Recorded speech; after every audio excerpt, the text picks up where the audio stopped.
My first cup of tea in the van. So that connected to that. Takes a little while to boil with one of these things, but it only uses a small percentage of that. And yeah, my milk. I'm going to put that back in my fridge freezer.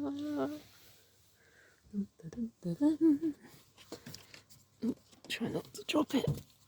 This is quite handy as well. I realised this ledge is very handy for doing that. So yeah, open this, put that in my fridge compartment. This is my freezer, and provided you don't get your laundry bag stuck, there we are. It's gone up a bit because I kept opening it earlier. I left it open, but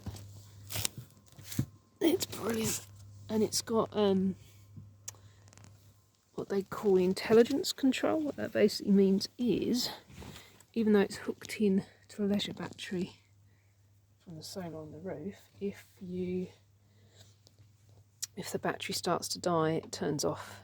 Anyway, it doesn't drain the battery to nothing, with the idea that it's normally hooked up to a car battery.